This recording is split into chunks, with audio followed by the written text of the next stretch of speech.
So students, today we discuss about the problems of NCERT and some other problems also. I will try to discuss some other problems like multiple choice and region assertion question जो पिछली बार ही CBSE ने अपने question paper के जो pattern है उसमें change करके उसमें इंक्लूड किए हैं मल्टीपल चॉइस और रीजन असर्शन वाले जो क्वेश्चंस हैं वो। तो मैं कोशिश करूंगा कि उस तरह के क्वेश्चन भी डिस्कस करें हम। और पहले एनसीईआरटी के कुछ क्वेश्चंस जो टिपिकल क्वेश्चन है, नॉर्मली जब आप वीडियोस देखेंगे तो सारे क्वेश्चंस आपको क्लियर हो जाएंगे। मोस्ट ऑफ द क्वेश्चंस ऐसे हैं जो आपको वीडियो देखते देखते साथ साथ क्लियर हो जाएंगे अगर आप ध्यान से उनको देखेंगे तो। लेकिन कुछ प्रॉब्लम्स ऐसी होती हैं जिनमें कुछ डिस्कशन चाहिए, कुछ प्रॉब्लम को सॉल्यूशन के ट्रिक्स होते हैं, उनको आपको फॉलो करना पड़ता है। कुछ इंपॉर्टेंट पॉइंट्स होते हैं जिनको आपको देखना होता है, तो उन इंपॉर्टेंट पॉइंट्स को, उनके ट्रिक्स को और उन इंपॉर्टेंट बातों को हम यहाँ पे डिस्कस करेंगे। और प्रॉब्लम्स हम डिस्कस कर रहे हैं उससे पहले मैं कुछ फॉर्मूले यहाँ पे आपको याद दिला दूं। आप भी साथ साथ लिखना चाहें तो लिख सकते हैं। जो फॉर्मूले चैप्टर में यूज हो रहे हैं वो आपको पता है, ए और आर का रिलेशन है एक,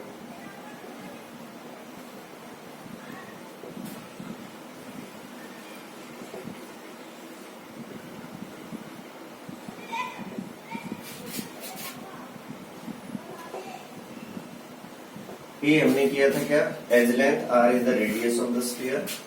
तो सिंपल क्यूबिक के लिए क्या था, ये a is equal to 2r।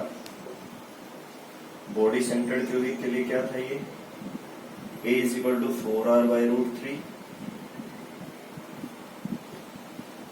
और एफसीसी के लिए क्या था, ये फेस सेंटर्ड क्यूबिक के लिए a is equal to 2 root 2r। R क्या है यहाँ पे, रेडियस ऑफ स्फीयर। एक हमने वॉइड ऑक्टाहेड्रल और वॉइड टेट्राहेड्रल के लिए रिलेशन किया था, relation between the radius of the void and radius of sphere. So radius of void octahedral is equal to 0.414 capital R. This is radius of void octahedral and this is radius of sphere.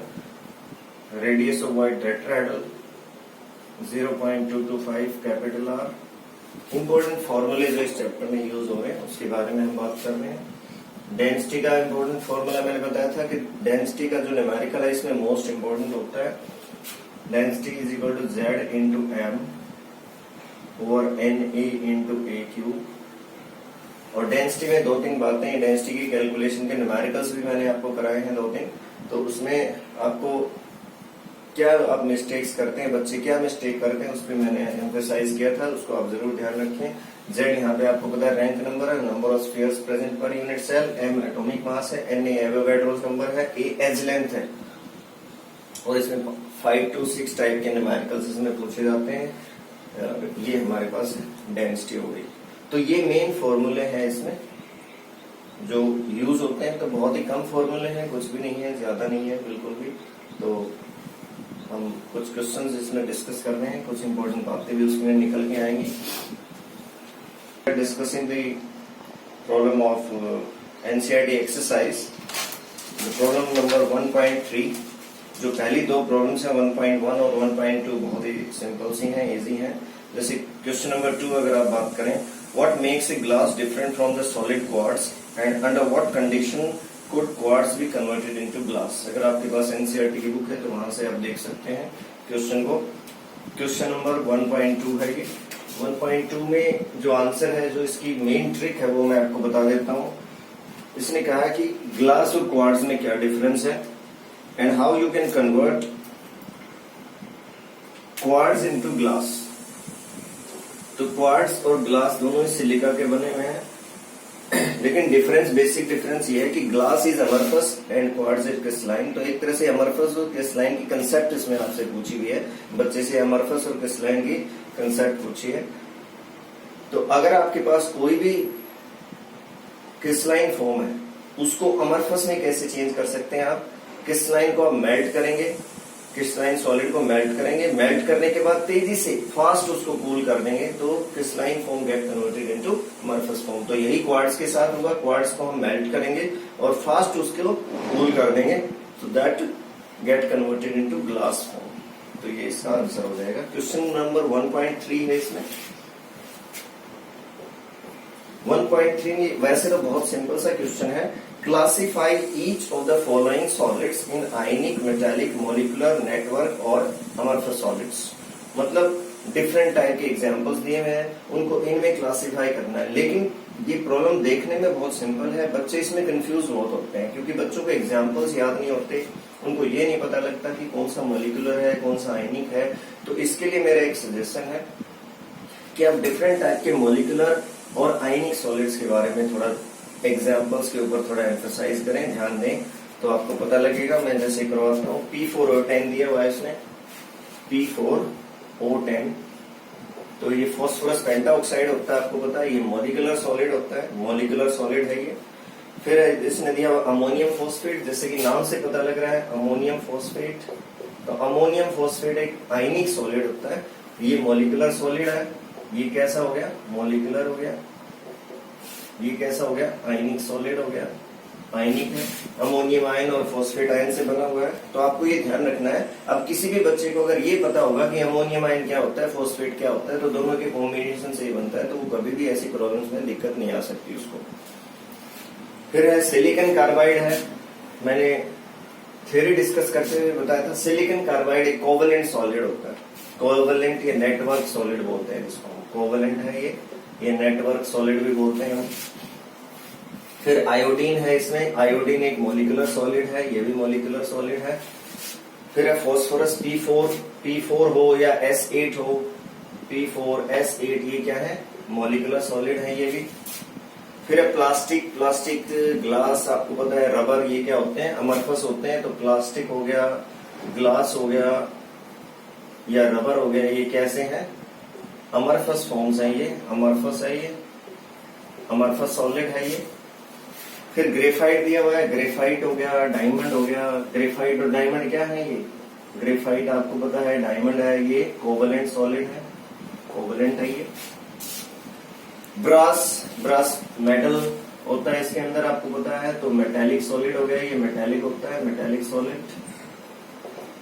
तो metal non metal के बारे में थोड़ा सा पता होना चाहिए। Rubidium एक मेटल है, आपको पता है, तो ये भी रुबिडियम कैसा हो गया? मेटेलिक सॉलिड हो गया ये भी। फिर लिथियम ब्रोमाइड है, ये आयनिक होता है, आपको पता है। एल्कली मेटल के हैलाइड्स हैं, लिथियम ब्रोमाइड है, लिथियम क्लोराइड है, आयोडाइड है, या सोडियम क्लोराइड, ब्रोमाइड, आयोडाइड, इस तरह के जो भी आपके पास एल्कली मेटल के हैलाइड्स, ये आयनिक है, तो ये आयनिक सॉलिड हो गया आपके पास। फिर आपके पास है सिलिकॉन Si, तो Si क्या है? ये कोवलेंट सॉलिड, कोवलेंट। Si क्या है? Covalent solid. अब एक और क्वेश्चन इसमें आता है, क्वेश्चन नंबर 1.6 मैं डिस्कस करूंगा। मैं ऐसी प्रॉब्लम्स को डिस्कस कर रहा हूं जो मुझे लगता है कि बच्चे इसमें थोड़ी बहुत दिक्कत आ सकती है, उनको प्रॉब्लम आ सकती है। अगर कोई और भी क्वेश्चन आपको किसी क्वेश्चन में प्रॉब्लम आती है तो आप लिख के बता सकते हैं मेरे को। स्टेबिलिटी क्वेश्चन 1.6 है, मैं रीड कर रहा हूँ, आप ध्यान से सुनेंगे। स्टेबिलिटी ऑफ द, अगर आप बुक आपके पास है तो उसको सामने जरूर रख लें ताकि क्वेश्चन आपको आसानी से समझ में आ पाए। क्वेश्चन की पहले अंडरस्टैंडिंग बहुत जरूरी है, उसके बाद ही आप प्रॉब्लम को अच्छे से कर सकते हैं। Stability of crystal is reflected in the magnitude of its melting point. Stability of crystal is reflected in magnitude of its melting point. Comment, इस पे कमेंट करना आपको। तो इसमें ये कंसेप्ट है कि higher the melting point stronger more will be the stability of the solid. जितना ज्यादा मेल्टिंग पॉइंट होगा उतनी ज्यादा स्टेबिलिटी होगी। Collect the melting point of water, ethyl alcohol, diethyl ether and methane from the data book. Data book हमारे पास है नहीं, या होगी तो हम ले भी सकते हैं वहां से, नॉर्मली इसकी जरूरत नहीं होती आपको। वैसे आपको कंसेप्ट पता होना चाहिए मेल्टिंग पॉइंट्स के। What can you say about the intermolecular forces between these molecules? In molecules के बीच में जो इंटरमोलिकुलर फोर्सेज हैं उनके बारे में आप क्या कहेंगे? तो इसमें क्या कहेंगे आप? जिसका मेल्टिंग पॉइंट ज्यादा होगा उतनी ज्यादा उसमें stronger intermolecular forces of attraction होंगी। Stronger the intermolecular forces of attraction, higher will be the melting point. अब इसमें देखिए 4 एग्जांपल दिए हुए हैं।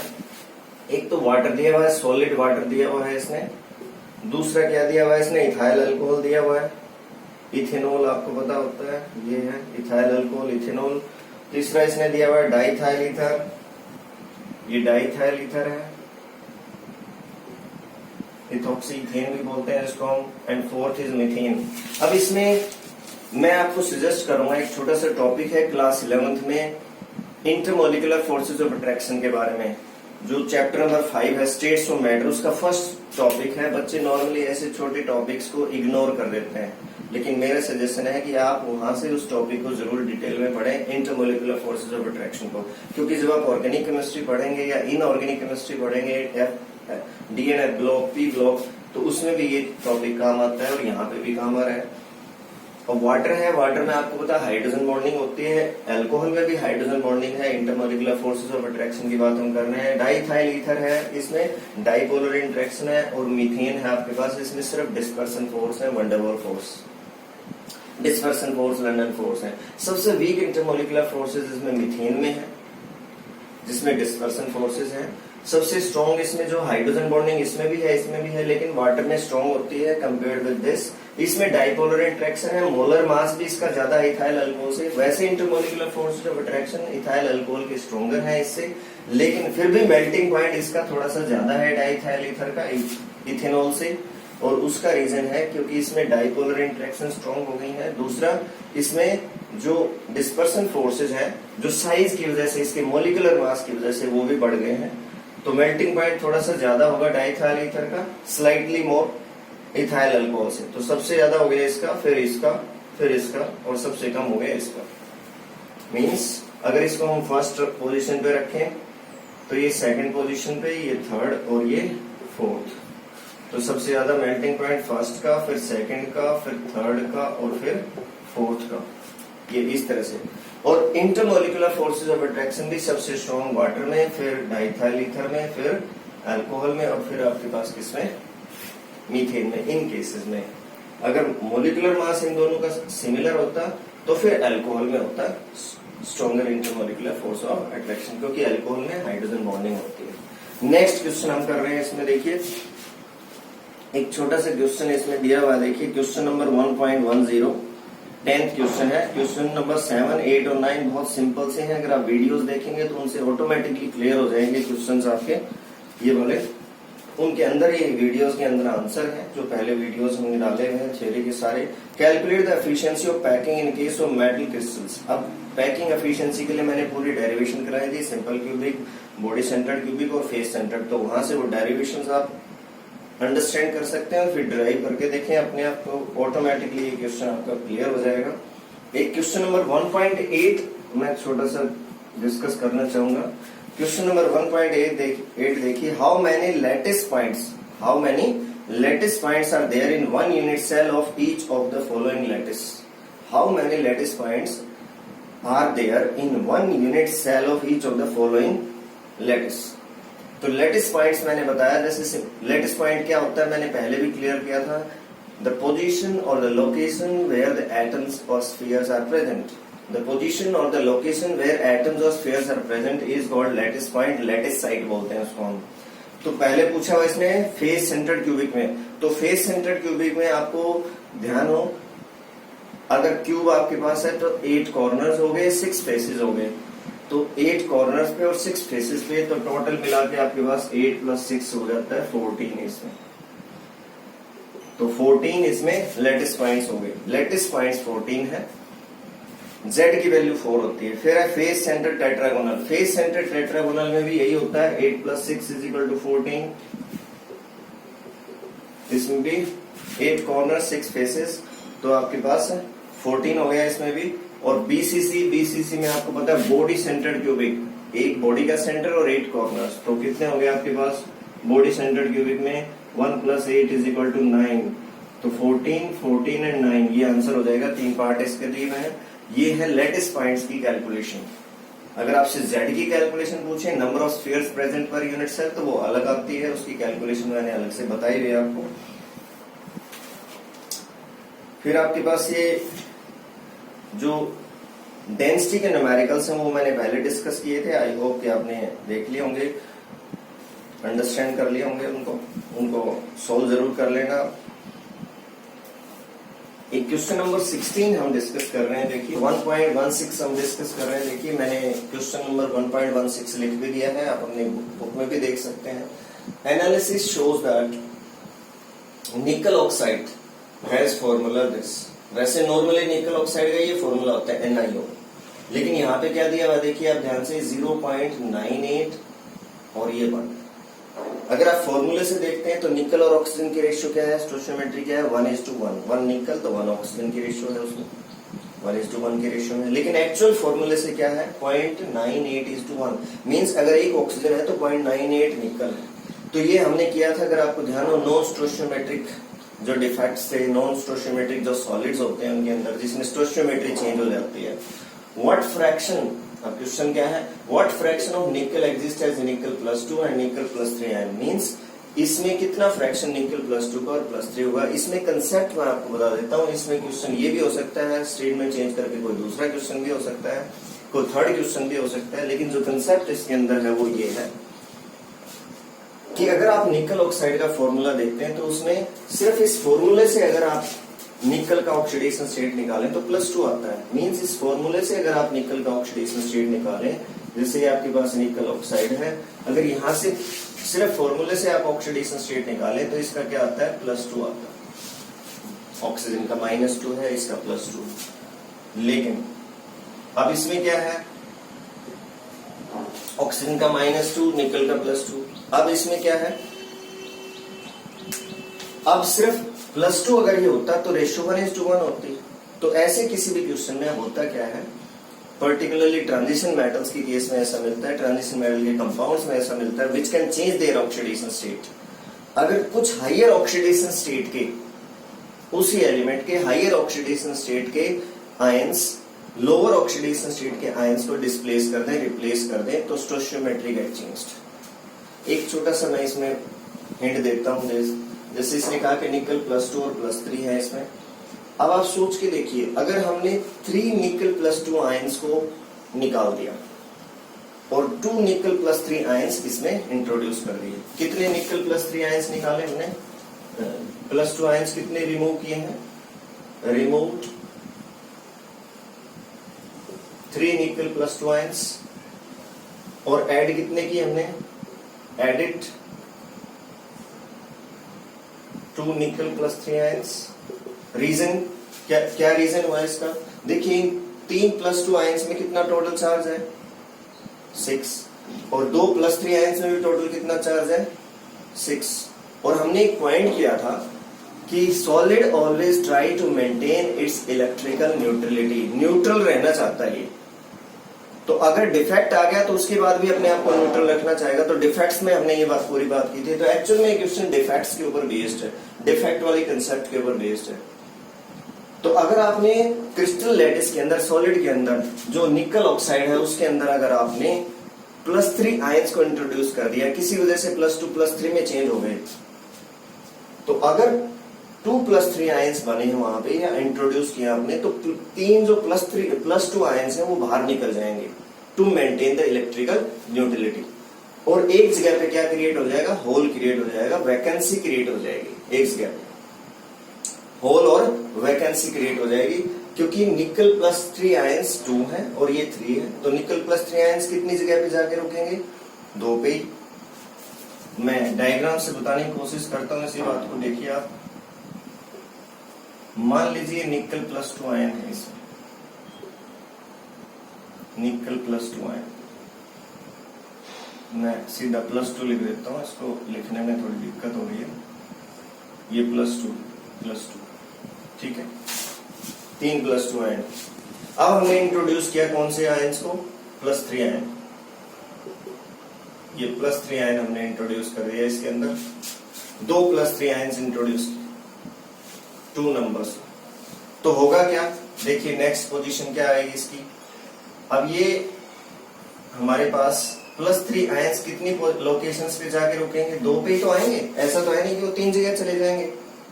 टोटल इनमें टोटल चार्ज कितना था, 6 चार्ज था, +6 था। इनमें भी टोटल चार्ज कितना है, 6 है। लेकिन एक जगह पे क्या होगी, वैकेंसी क्रिएट होगी, तो डिफेक्ट क्रिएट हो गया, इसलिए ये रेशियो चेंज हो गई। अब ये तो मैंने बताया कि रेशियो कैसे चेंज हुई इसमें।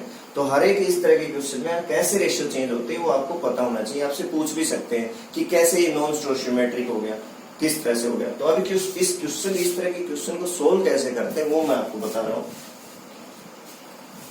इस तरह के क्वेश्चन को आप कैसे सोल्व करेंगे वो आप ध्यान से देखिए। सॉल्यूशन इसका मैं आपको बता रहा हूं, क्योंकि ये क्वेश्चन बोर्ड में बहुत बार आया हुआ है, कॉम्पिटिटिव एग्जाम में भी आ जाते हैं इस तरह के क्वेश्चन।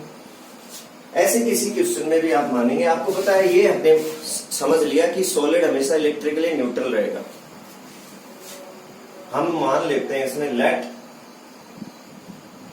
निकल +2 इज इक्वल टू एक्स।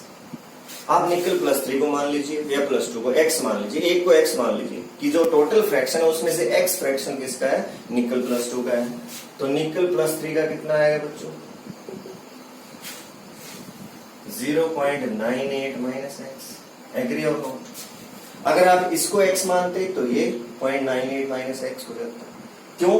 क्योंकि निकल का टोटल फ्रैक्शन कितना है, 0.98 है। ठीक है, अब इन दोनों पे चार्ज, टोटल नेगेटिव चार्ज कितना है, टोटल नेगेटिव चार्ज, क्योंकि निकल ऑक्साइड आपके पास है, उसमें एक ऑक्साइड आयन है, तो टोटल नेगेटिव चार्ज -2 है। तो आप ये एग्री करते हैं कि टोटल पॉजिटिव चार्ज कितना होना चाहिए, +2। तो निकल +2 और निकल +3 दोनों का मिला के जो चार्ज है वो +2 के इक्वल होना चाहिए। As solid is electrically neutral, so total positive charge must be equal to negative charge। Negative charge के इक्वल होना चाहिए। तो आप क्या करेंगे, आप इसको टोटल पॉजिटिव चार्ज निकालने के लिए हम क्या करेंगे, 2x, इसको 2 से मल्टीप्लाई कर दिया क्योंकि x फ्रैक्शन पे +2 चार्ज है, और इस पे कितना है +3 into 0.98 minus x, this whole must be equal to -2। ये दोनों का चार्ज मिला के +2 के इक्वल होना चाहिए, तभी तो -2 को न्यूट्रलाइज करेगा वो। दोनों का चार्ज मिला के किसके इक्वल होना चाहिए, +2 के। तो अब यहां से x की वैल्यू को हम सोल्व करेंगे। 2x, ये आपके पास कितना आ गया, 2.94 minus 3x is equal to 2। हम उधर लेके गए इसको, ये आपके पास आ गया 2.94 minus x is equal to 2। तो x को उधर लेके गए, 2 को इधर ले आए हम, तो x इज इक्वल टू क्या आ गया आपके पास, 0.94। और x क्या था बच्चों, निकल +2। x क्या था, निकल +2। ये फ्रैक्शन आ गया, फ्रैक्शन नहीं आया, ये 0.98 में से आया। फ्रैक्शन होता है 1 में से और परसेंटेज होती है 100 में से। Fraction is out of 1 and percentage is out of 100। तो इसको परसेंटेज और फ्रैक्शन में हम कैलकुलेट कर सकते हैं। तो निकल +3 कितना हो गया बच्चों, अब 0.98 माइनस 0.94, तो ये आ गया आपके पास 0.098 में से। तो फ्रैक्शन कितना आएगा, फ्रैक्शन ऑफ निकल +2 कितना आएगा, 0.98 में से कितना है, 0.94, 1 में से कितना हो जाएगा, 0.94 डिवाइडेड बाय 0.98। ये इसको सोल्व कर सकते हैं आप आगे। अगर इसकी परसेंटेज निकालनी हो, परसेंटेज अगर आपको निकालनी हो, परसेंटेज फ्रैक्शन आपको निकालना है, तो क्या करेंगे आप बताइए, इसको 100 से मल्टीप्लाई कर दो, इंटू 100, ये आपके पास आंसर आ जाएगा। सोल्व करेंगे इसको भी आप आगे। अब ये आपके पास आया फ्रैक्शन, इसको 1 में से माइनस कर दो तो निकल +3 का आ जाएगा, या यहां से निकाल लो 0.04 डिवाइडेड बाय 0.98। इसको 100 में से माइनस कर दो तो किसका फ्रैक्शन आ जाएगा, निकल +3 का आ जाएगा। तो ये आपके पास निकल +2 की परसेंटेज होगी, और इसी तरह से आप इसके निकाल सकते हैं, निकल +3 की 100 में से माइनस करके निकाल सकते हैं। तो इस तरह के क्वेश्चन को आप ऐसे सॉल्व करेंगे। क्वेश्चन नंबर 1.18 के बारे में हम डिस्कस करेंगे। 1.17 है वो सिंपली वैसे क्लियर हो जाएगा, वीडियोस देखेंगे तो। क्वेश्चन नंबर 1.18 आप देखिए, मैं रीड कर रहा हूं, उसको ध्यान से सुनिएगा। Non stoichiometric cuprous oxide Cu2O, इसने कहा कि Cu2O है वो नॉन स्टोशियोमेट्रिक है।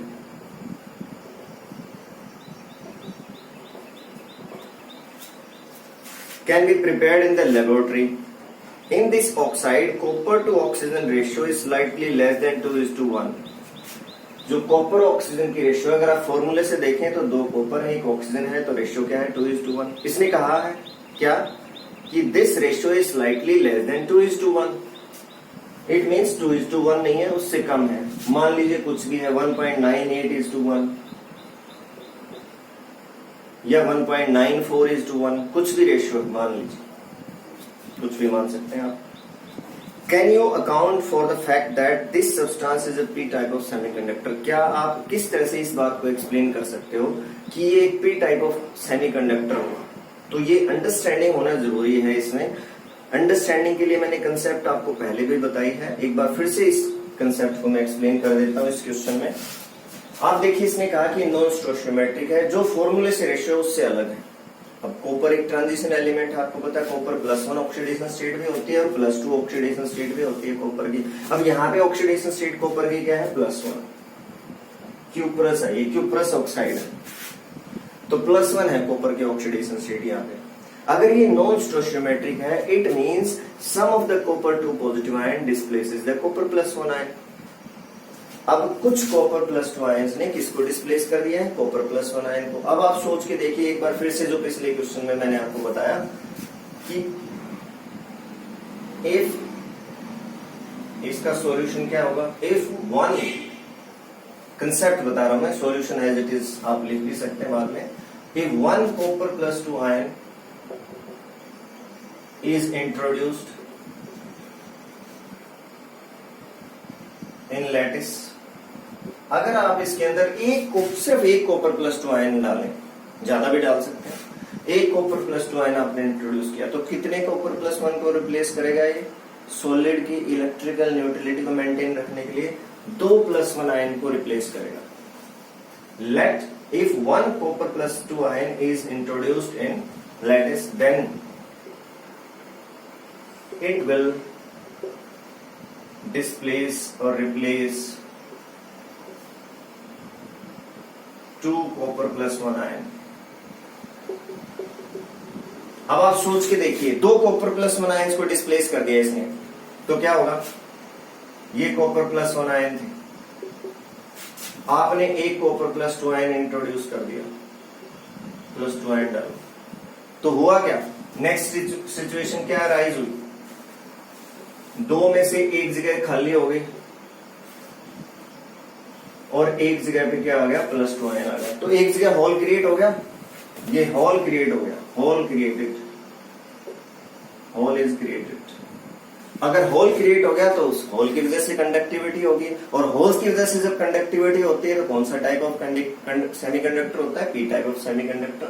So it becomes a P type of semiconductor. ऐसे ही बताना आपको। अब इस क्वेश्चन में आंसर कैसे लिखना है आपको समझे आप? कैसे बताया मैंने? एक +2 आयन आपने इंट्रोड्यूस किया, तो वो दोनों पोजीशन पे तो रह नहीं सकता +1 आयन की, एक पोजीशन पे जाके खुद रहेगा। एक जगह पे क्या क्रिएट हो गया? होल, और होल क्रिएशन की वजह से P type of semiconductor is formed. तो ऐसे ही आपको लिखना है इसमें कि when copper +2 ions are introduced into lattice, copper +2 ion, 1 copper +2 ion displaces the 2 copper +1 ion, thereby creating the holes, and due to creation of the holes, we get p type of semiconductor। इस question का answer हो गया ये, to the point answer जो मैंने बताया आपको, जो लिखना है आपको। फिर इसमें नेक्स्ट क्वेश्चन हम जो डिस्कस कर रहे हैं वो है क्वेश्चन नंबर 19, 1.19। वैसे इस तरह के क्वेश्चन मैंने पहले कराया था, लेकिन फिर भी एक ये वाला क्वेश्चन और करा देता हूं आपको। क्वेश्चन मैं रीड कर रहा हूं, आप ध्यान से सुनेंगे। Ferric oxide crystallize in hexagonal closed pack array of the oxide ion। इसने कहा कि जो फेरिक ऑक्साइड है उसकी पैकिंग है hexagonal close packing, array of oxide ions. It means array of oxide ions का मतलब क्या हुआ कि जो लैटिस पॉइंट्स हैं हेक्सागोनल क्लोज पैकिंग में, जो लैटिस पॉइंट्स हैं उनके ऊपर कौन है? ऑक्साइड आयन है। With 2 out of the every 3 octahedral holes, और जो ऑक्टाहेड्रल होल्स हैं उनमें से 3 में से 2 octahedral hole, 2 out of the 3, 2 out of the every 3 octahedral holes occupied by the ferric ions. हर एक 3 में से 2 ऑक्टाहेड्रल होल किसने ऑक्यूपाई किए हैं? फेरिक आयंस में। इस मींस जो फेरिक ऑक्साइड है उसमें ऑक्साइड आयन तो लैटिस पॉइंट्स पे हैं, और जो Fe3 पॉजिटिव आयन है, फेरिक आयंस है, वो कहाँ पे प्रेजेंट है?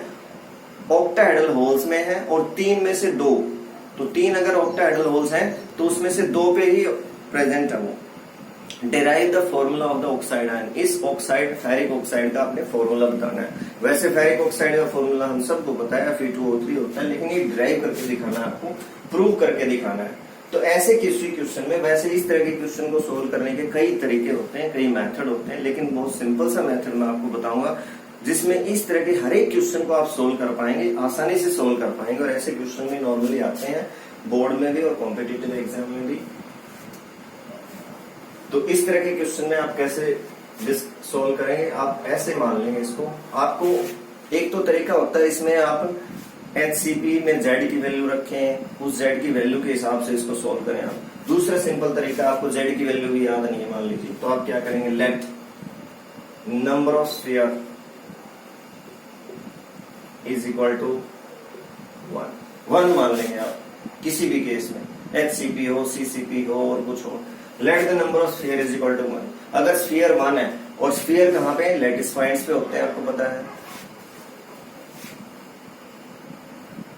तो ये ऑक्साइड आयन के इक्वल हो गया, इक्वल टू ऑक्साइड आयन लिख दिया मैंने। Let the number of sphere is equal to 1, that is equal to oxide ion, क्योंकि ऑक्साइड आयन लैटिस पॉइंट्स पे है।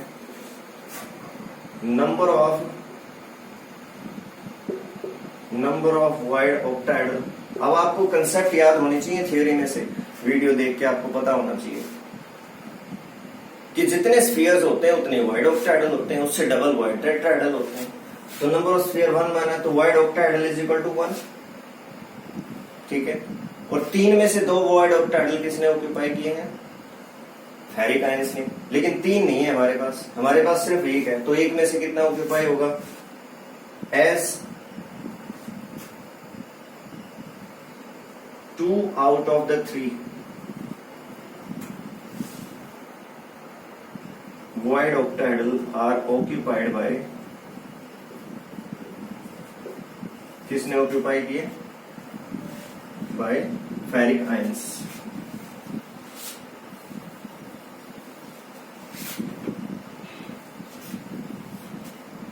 Bye Fe3 positive ions, ferric ions ने, ठीक है।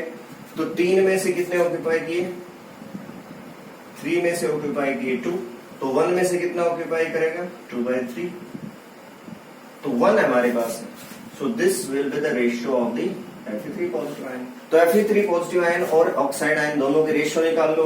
यहाँ पे लिख रहा हूं मैं, Fe3 पॉजिटिव आयन हो गया, ऑक्साइड हमने ऐसे लिख लिया, इसकी रेशियो आई 2:3, और ये है 1 हमारे पास। देखो ये 1 है, ये 2/3 है। अब इसको आप सोल्व करेंगे तो क्या आएगा आपके पास? दिस इज इक्वल टू, क्या आ गया आपके पास? Fe और ऑक्साइड आयन, ये 3 पॉजिटिव, ये ऑक्साइड, यहाँ पे क्या आ गया 2, यहाँ पे क्या आ गया 3। तो ये फॉर्मूला क्या बन गया बच्चों? This formula becomes equal to Fe2O3। तो ये आंसर हो गया आपका Fe2O3। Fe के नीचे 2 है, इसके नीचे 3 है, आप सोल्व करके यहाँ पे करेंगे तो Fe2O3 इज द आंसर। तो इस तरह के क्वेश्चन में क्या मेन कंसेप्ट बताया मैंने आपको? Let the number of sphere is equal to 1, number of void octahedral या टेट्राहेड्रल भी दे रखे हो आपको, तो उस हिसाब से अज्यूम कर सकते हैं। फिर कितने ऑक्यूपाइड हैं वो देखना है आपको, फिर रेशियो निकाल लेंगे आप, जैसे रेशियो आएगी फॉर्मूला आपके सामने। अब इसमें नेक्स्ट क्वेश्चन हम डिस्कस करेंगे। इसमें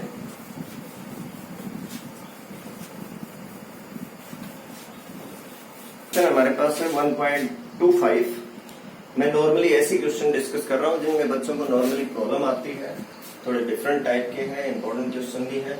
if NaCl is doped with 10⁻³ mole% of strontium chloride, what is the concentration of the cation vacancies? ये क्वेश्चन है। अब आप देखिए एक बार फिर से ये कंसेप्ट के ऊपर बेस्ड है, डिफेक्ट वाले कंसेप्ट के ऊपर ही बेस्ड है।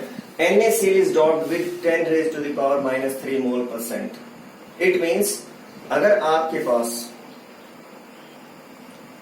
1 मोल है, अगर आपके पास 100 मोल्स है, 1 मोल नहीं 100 मोल्स, 100 मोल अगर आपके पास सोडियम क्लोराइड के हैं, तो उसमें 10⁻³ मोल किसके ऐड किए हैं आपने? स्ट्रोंशियम क्लोराइड के ऐड किए। और अगर आप फॉर्मूला ध्यान से देखें तो सोडियम क्लोराइड में Na पॉजिटिव +1 आयन है और स्ट्रोंशियम क्लोराइड में स्ट्रोंशियम +2 आयन है। स्ट्रोंशियम क्लोराइड में क्या है, स्ट्रोंशियम +2 आयन है।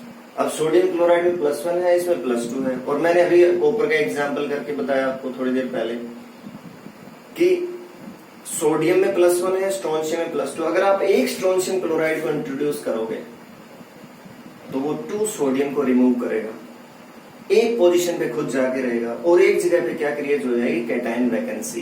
तो it means 1 strontium chloride creates 1 cation vacancy.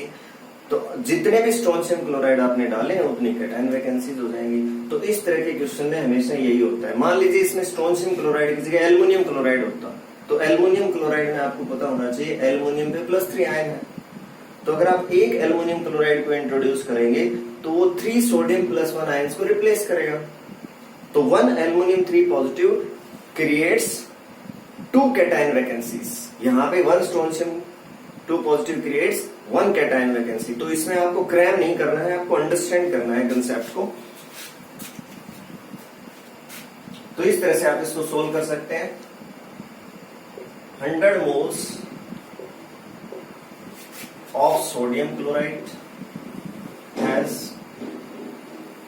strontium chloride is equal to 10 raised to the power -3, क्योंकि परसेंटेज में है तो 100 मोल्स में इतना स्ट्रोंशियम क्लोराइड है।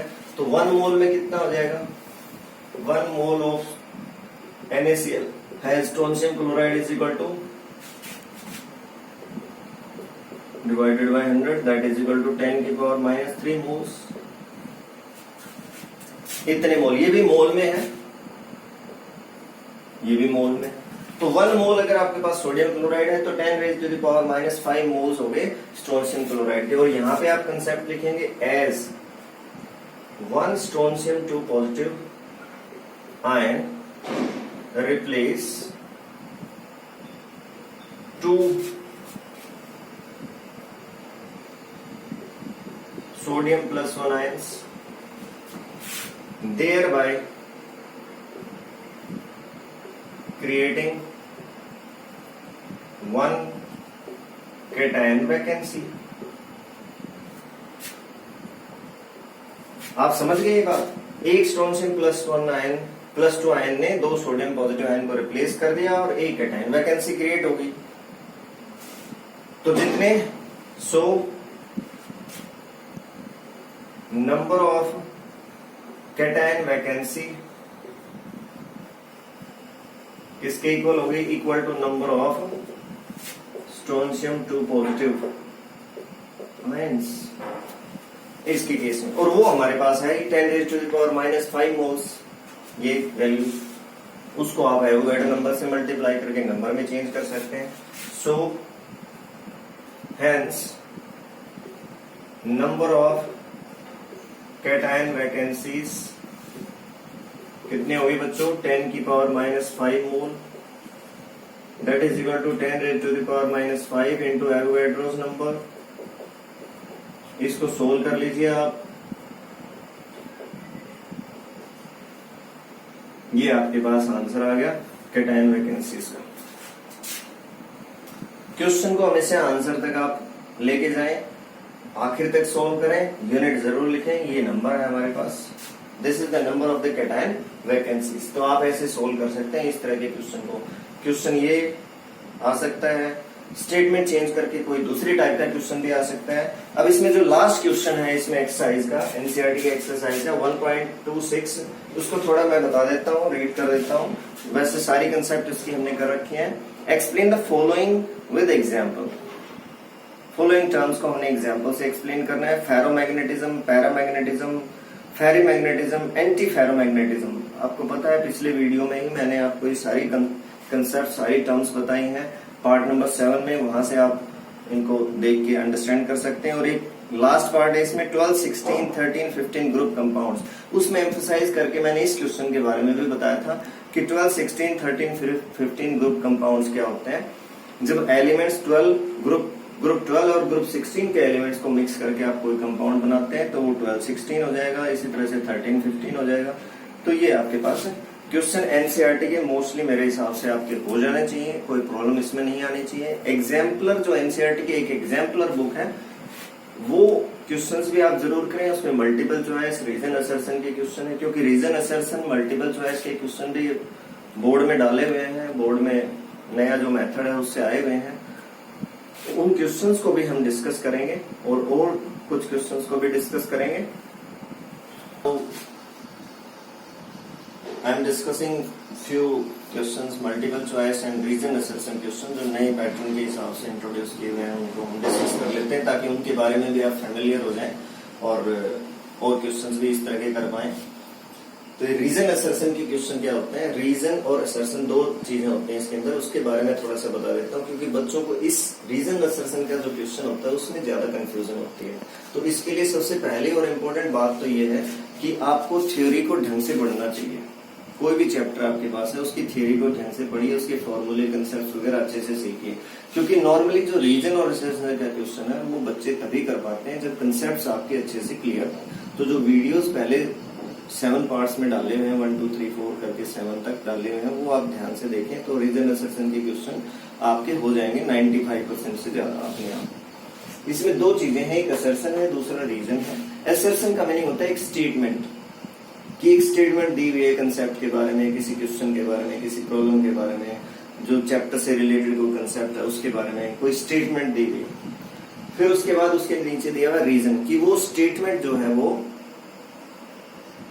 उस रीजन से एक्सप्लेन हो रही है या नहीं, means that reason is the correct reason, correct explanation of that statement. अगर ये स्टेटमेंट है, ये उसका रीजन है, रीजन मीन्स करेक्ट उसकी एक्सप्लेनेशन है या नहीं है, वो आपको देखना है। तो इसमें 4-5 ऑप्शंस होते हैं, नॉर्मली 4 ऑप्शंस होते हैं बोर्ड के अंदर जो देता है बोर्ड। तो 4 ऑप्शंस क्या होते हैं वो मैं आपको बता देता हूँ, ABCD करके उसी तरह से। तो ऑप्शन नंबर ए में नॉर्मली क्या होता है, मान लीजिए असर्शन भी करेक्ट है और रीजन भी करेक्ट है, उसकी करेक्ट, दोनों करेक्ट है, और रीजन जो है वो करेक्ट एक्सप्लेनेशन है। करेक्ट तो है ही रीजन, साथ में असर्शन जो स्टेटमेंट है उसका करेक्ट एक्सप्लेनेशन है, तो आंसर नंबर ए हो गया। दोनों करेक्ट है और reason is the correct explanation of the assertion, statement की करेक्ट एक्सप्लेनेशन है, तो आंसर क्या हो जाएगा? ए। आंसर नंबर बी में क्या आएगा? ऑप्शन नंबर बी में क्या आएगा?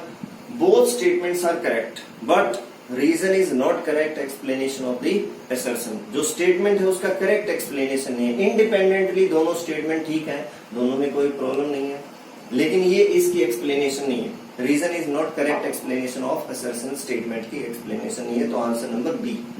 फिर सी में क्या होगा? आपकी जो स्टेटमेंट है वो तो करेक्ट है, असर्शन पोर्शन करेक्ट है, लेकिन रीजन रॉन्ग है, तो सी हो जाएगा आपके पास। फिर डी में क्या आएगा? डी में आएगा आपके पास क्या? अपोजिट। रीजन तो करेक्ट है लेकिन असर्शन क्या है आपके पास? रॉन्ग है। रीजन करेक्ट है और असर्शन रॉन्ग है। और ई भी होता है, कई बार बुक्स के अंदर ई भी गिवन होता है। ई में क्या होगा? Both assertion and reason are wrong, दोनों के दोनों क्या है? रॉन्ग है, तो ई भी हो सकता है उस ऑप्शन।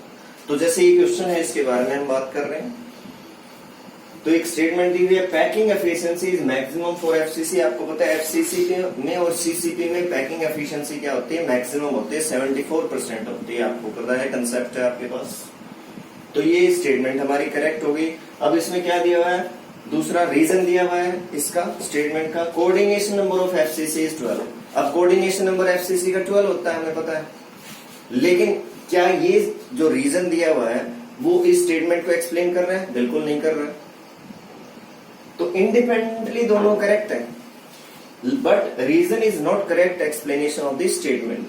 मतलब पैकिंग एफिशिएंसी इस कोऑर्डिनेशन नंबर 12 से एक्सप्लेन नहीं हो रही है। तो आंसर क्या होना चाहिए? आंसर आएगा इसका बी। तो आप लिख देंगे आंसर इज बी। मीन्स दोनों स्टेटमेंट इंडिपेंडेंटली करेक्ट है, but reason is not correct explanation of the assertion.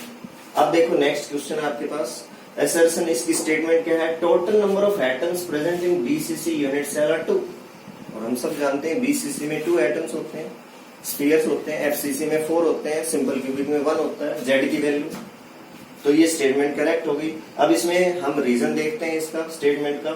In BCC atoms at the corner shared by 8 unit cell. आपको पता है कॉर्नर पे 8 यूनिट सेल से शेयर होता है atom. And at body centre not shared with anyone. Body centre पे किसी के साथ भी वो शेयर नहीं होता। तो ये जो दो एटम्स है आपको पता है इसी तरह से आते हैं, एक कंट्रीब्यूशन बॉडी सेंटर की होती है और वन किसकी होती है, सारे कॉर्नर्स की मिला के होती है, तो टोटल मिला के 2 हो जाती है। इट मींस ये रीजन, ये जो असर्शन है, ये स्टेटमेंट जो है वो भी करेक्ट है, रीजन है वो भी करेक्ट है, and reason explains this assertion, इस असर्शन को एक्सप्लेन भी कर रहा है। इट मींस आपका आंसर इसमें क्या आएगा, ए ऑप्शन आएगा आपके पास। तो इस तरह से आप इसको एक्सप्लेन कर सकते हो। अब ये तीन आपके पास 2-3 मल्टीपल चॉइस क्वेश्चन है। देखिए question, to get N type of semiconductor, SC का मतलब semiconductor, to get N type of semiconductor from silicon. Silicon कौन से ग्रुप का है, ग्रुप 14। मैंने पिछले लेक्चर में भी, पिछले वीडियो में भी बताया था आपको कि एलिमेंट्स याद रखना आपके लिए बहुत जरूरी होता है। ग्रुप 14 में कार्बन है, सिलिकॉन है, जर्मेनियम है, टिन है, लेड है। It should be doped with a substance with valency. मैंने आपको बताया था इलेक्ट्रॉन रिच वैलेंसी आप डालेंगे तो एन टाइप और इलेक्ट्रॉन डेफिशिएंट डालेंगे तो पी टाइप। अब ग्रुप 14 में वैलेंसी 4 होती है, तो कितनी वैलेंसी का डालना चाहिए, जो हाइयर वैलेंसी है। और हाइयर वैलेंसी इनमें से देखो ऑप्शन नंबर 1 में 2 है, ये 1 है, ये 3 है और ये 5 है। तो कौन सा ऑप्शन हो गया आपका करेक्ट, ऑप्शन नंबर डी 5।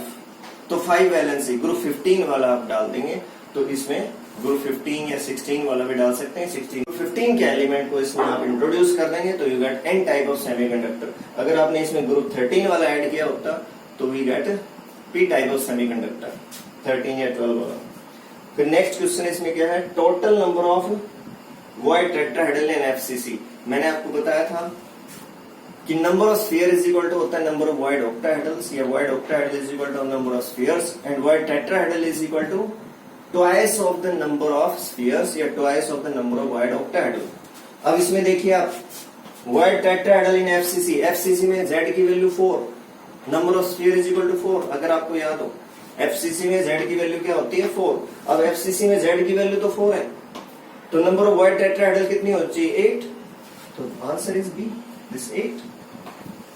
ये आंसर हो गया आपका। ये देखो 8 है आपके पास, 6 है, 8 है, 10 है, 4 है, तो आंसर क्या आएगा 8। और वॉइड ऑक्टाहेड्रल पूछता तो ये आंसर आ जाता आपके पास 4।